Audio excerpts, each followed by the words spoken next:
అలా చక్కగా నిన్న ఇవాళ కూడా శ్రీ గోపాలకృష్ణ గారు దంపతియుక్తంగా అత్యద్భుతంగా కళ్యాణోత్సవాలను శ్రద్ధాభక్తులతో నిర్వహించారు. కాబట్టి వారికి చక్కగా సన్మానం శ్రీరాముడికి మా తమ్ముడు. ఒక్క విషయం గుర్తుపెట్టుకోండి, అందరూ హైదరాబాదు విజయవాడ అట్లా వెళ్ళిపోయి నిలబెట్టుకుంటారు. మా అమ్మగారి కోరిక నేను చిరుమూరులోనే ఆఖరి దశలో ఉండాలని. హైదరాబాద్ లో ఉన్నటువంటి ఫ్లాట్ వేసి చిరుమూరులో మా పూర్వీకుల ఇంట్లో ఇల్లు కట్టుకుని ఇక్కడ ఉన్నాడు. రోజు విజయవాడ వెళ్ళొస్తాడు, పనులు ఉన్నా సరే. మా తమ్ముడు మాకంటే గొప్పవాడే. మరి తల్లిని చూసేవాడు గొప్పవాడు కదా. నేను వచ్చి ఊరికినే కనపడేది వచ్చినప్పుడు అక్కడికి వెళ్ళి మా అమ్మ దగ్గర పడుకుంటూ ఉంటా. కానీ మమ్మల్ని చూసేవాడు గొప్పవాడు. అంటే మాలో ఏం తేడా అందరూ చూస్తాం. కానీ మమ్మకి మొదటి నుంచి వాడికి మమ్మకి బాగా కనెక్షన్ ఎక్కువ. అందులో మమ్మ అంటే వాడికి ఇష్టం, వాడంటే మమ్మకి ఇష్టం. మేమందరూ నాకు ఇష్టమే. మా అమ్మ నేను వెళ్ళేటప్పటికి ఇంకా గురించి రాలేదేమో, లేకపోతే ఊరి నుంచి రాలేదేమో చూసి రాత్రి కూడా మంచం వేసి పక్కేస్తుంది. మా అంటున్నాడు, ఇంత చూసినా పెద్దవాళ్ళగా ఇంట్లో పుట్టాలి, ఇంకా నీ కోసం ఏదో చూస్తుంది. రాత్రి 12 అయినా ఇంకోసం ఏదో చూస్తుంది. మా అమ్మ కోరిక చిరుమూరు రామలింగేశ్వర వారి దేవాలయంలో సేవ చేయాలి. అందుకని మా అమ్మ చెప్పినట్టు మా నాన్నగారు చచ్చిపోతూ రామలింగ రామలింగ రామలింగ అని చచ్చిపోయారు. మా బాబాయ్ గారు రాలేకపోయారు. మా పెదనాన్న సుబ్బయ్య శాస్త్రి గారు ఆయన వెళ్ళిపోయాడు. మీ అందరికీ ఊళ్ళో వెళ్ళిపోయారు. అలాగే మా తాతగారు అర్రామయ్య గారు పార్వతీమ్మవారిని ప్రతిష్ఠ చేశారు. చిరుమూరు వేణుగోపాల స్వామి వారి దేవాలయాన్ని పునరుద్ధరింప చేశారు. ఇవన్నీ మేము చెప్పుకోవాల్సిన అవసరం లేదు. స్వామి అనుగ్రహం అంటే సేవ చేసుకుంటాం. స్వామి అనుగ్రహంతోనే ఇంత స్థితికి ఈ స్వామి సేవ చేసుకునేటువంటి భాగ్యం మాకు కలిగింది. మీ అందరికీ మరోసారి ధన్యవాదాలు తెలియజేసుకుంటూ, ఇంకా ఎవరన్నా రావాల్సిన వాళ్ళు ఉంటే వాళ్ళు రావాలి. ఒక్కసారి శ్రీనివాస బంగారు శర్మ గారికి, శ్రీనివాస శాస్త్రి గారికి సేవలతో సన్మానిస్తామని బొల్లిమంతు కోటేశ్వరరావు గారు చాలా దూరం నుంచి వచ్చారు. ఒక్కసారి కోటేశ్వరరావు గారు రండి.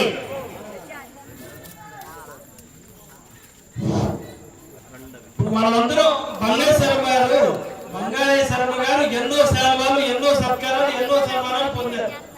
మన కర్తాల తొలతోనే వారిని సత్కరించాలి. వారిని ఏంటంటే పంచభూతాలను ఎందుకు పూజించాలి, లోపల మహాశివుడికి ఎందుకు అభిషేకం చేయాలి, మన తల్లికి ఎందుకు మనం నమస్కారం చేయాలి, ఇవన్నీ మనకు తెలియవచ్చింది. బంగారు శర్మ గారికి చప్పట్లతో దయచేసి మీరందరూ, అదే ఆయన సన్మానం. ఆయన ఎన్నో సన్మానాలు అందుకున్నారు. మీకు తెలియదు ఆయన గురించి. ఎన్నో వేల సన్మానాలు పొందారు. ఆయన వేదవేదాన్ని పండితుడు. ఆయన పామరులకి ఎట్లా అయితే అర్థమవుతుందో, పండిత పామరులకి ఏ విధంగా చెప్తే అర్థమవుతుందో ఆ రకంగా చెప్పిన బంగారు శర్మ గారికి కర్తాలతో సన్మానం చేయాలి మనం. గట్టిగా చెప్పండి స్వామి ఒక్కసారి. అలాగే కుప్ప శ్రీనివాసయ్య గారు, కుప్ప శ్రీనివాస శాస్త్రి గారు కూడా ఒకసారి కర్తాలతో మన సమాజ్ వాళ్ళు కప్పుకొని సేవలు లేవు. 100 రూపాయల సేవల నుంచి 10,000 రూపాయల సేవల వరకు సీఎంలు మా మినిస్టర్లు కప్పుతారు. మన చెప్పట్లే వాళ్ళకి సత్కారాలు. దయచేసి ఒక్కసారి చెప్పట్లతో సత్కారం చేయండి వాళ్ళకి. కార్తీక దీపోత్సవంలో వచ్చేద్దాం. అయితే చిరుమూరు గిరిగారు ఒకసారి రండి. నందివేలు గిరిగారు అదిగో డాక్టర్ గారు వచ్చారు. డాక్టర్ గారు తొందరండి. ఇప్పుడు ఈ డాక్టర్ గారు నందివేలు గిరిగారు తొందర రావాలి. కాదు తొందరండి, ఉండండి, రండి గిరిగారు ఒక్క నిమిషం. ఇప్పుడు అర్చకులందరూ కలిసి శ్రీనివాస బంగారయ్య శర్మ గారిని మరియు శ్రీనివాస శాస్త్రి గారిని సన్మానం చేయబోతున్నారు. అర్చక స్వాములు నందివేలు గిరిగారు, అలాగే గొల్లి శాస్త్రి గారు, సాయిబాబు గారు తొందర రావాలి.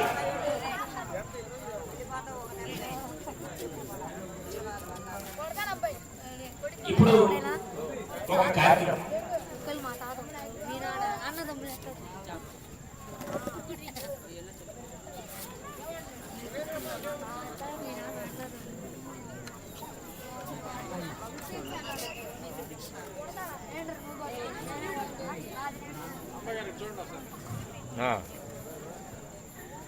ఇంకొక మాట చెప్తానమ్మా. చేతులారంగ శివుని పూజింపలేని, నోరు నొప్పంగా హరికీర్తి నుడువలేని, దయయు సత్యము లోనుగా దళపలేని, కలుగలేని తల్లుల కడుపు చేటు. తల్లి కడుపుని పూజించడానికి కాకపోతే దేనికిరా? శివుడిని పూజించినటువంటి చేతులు, హరినామస్మరణ చేయనటువంటి నోరు, దయా నిజము సత్యము అనేటువంటి మనస్సు ఉన్నవాడు తల్లి కడుపుకి చేరుకుంటానికి పుడతాడు అంటారు. అలాంటిది మనందరి యొక్క అదృష్టం ఇలాంటి సత్యము ధర్మము ఇవన్నీ చెప్పేటటువంటి ప్రదేశంలో ఉండడం. ఒక్క విషయం గుర్తుంచుకోండమ్మా, భూమి నాది అన్న భూమి పక్కున ఎవడైనా నాది భూమి నాది భూమి అన్నాడంటే భూమి పక్కున నవ్వుతున్నారే. నిన్న నాదనవాడు అన్నాడు, మొన్న నాదనవాడు అన్నాడు, అవతల మొన్న నాదన్నాడు, ఇవాళ నాదన నువ్వు అంటున్నావు, రేపు నాదనేవాడు సిద్ధంగా ఉన్నాడా? నేను మీకు చెందిన దాన్ని కాదు, వైకుంఠంలో ఉన్న శ్రీమన్నారాయణమూర్తికి చెందినటువంటి దాన్ని. ఈ విషయం గుర్తుంచుకోండి అని చెప్తున్నాను. దానహీనుని చూసి ధనము 2000 రూపాయల నోటు జేబులో దాచిపెట్టుకొని ఇది చూసుకుంటూ 4000 అనుకుంటే ఆ లక్ష్మీ అమ్మవారు అనుకుంటుంది, పిచ్చివాడ, నిన్న నాదనవాడు అన్నాడు రా, మొన్న నాదనవాడు అన్నాడు, అవతల మొన్న నాదన అన్నాడు, నా పేరే చంచేలా, రేపు నాదనేవాడు సిద్ధంగా ఉన్నాడా? నేను ఎవరి జేబులో ఎక్కువ కాలం ఉండను.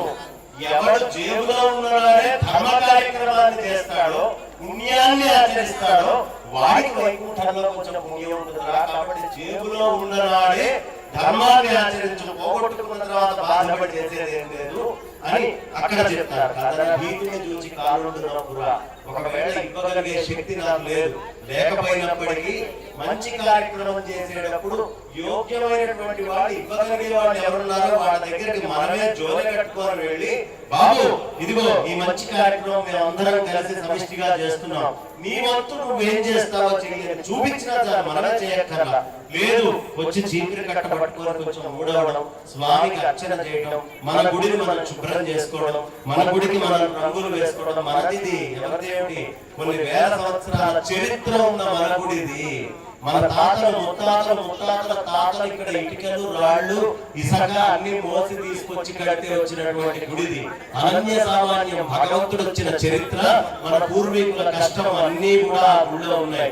కాబట్టి ఆ గుడిలో మనం ఎప్పుడు నిత్యము మంచి అనేటువంటిది ఓపికతో చేయాలి.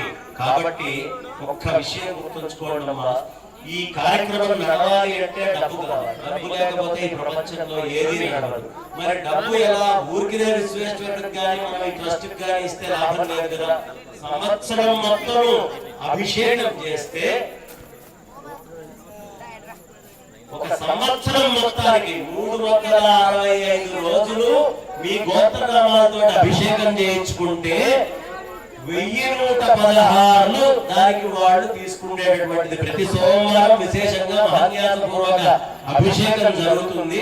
కాబట్టి 1116 అనేది ఎవరికి పెద్ద లెక్క కాదు. పక్కకు పోయిన వాళ్ళ దశమ భాగాలు రకరకాల భాగాలు ఇస్తున్నారు. కానీ మనం పరమేశ్వరుడికి ఇవ్వాల్సినటువంటి భాగాన్ని ఎప్పుడూ మర్చిపోకుండా మనకు వచ్చిన దాంట్లో మన పిల్లలందరూ బాగుండాలని గోత్రనామాలతోటి శక్తి ఉన్నవాళ్ళు ఇబ్బంది పడద్దు, కష్టపడద్దు. 1116 కష్టపడుతున్న వాళ్ళు కట్టద్దు, చక్కగా వచ్చి సేవ చేసి ఏదో ఒకటి ఊడ్చేనా అనుకున్న కట్టగలిగిన వాళ్ళు మాత్రం శక్తి ఉన్నవాడు కట్టి నిజంగా గోత్రనామాలతో అభిషేకం చేయించుకోవడమా. శివుడికి చేసింది ఎక్కడికి పోదు, 1000 కోట్ల రెట్లై మనకి మళ్ళీ తిరిగి వస్తుంది. దీంట్లో అనుమానమే అక్కర్లేదు. నిజంగా ఒక్కసారి గట్టిగా రామలింగేశ్వర స్వామి గారికి కరతాళధ్వనులతో, మన వేణుగోపాల స్వామి గారి కరతాళధ్వనులతో ఆనందాన్ని తెలియపరచుకుందామా.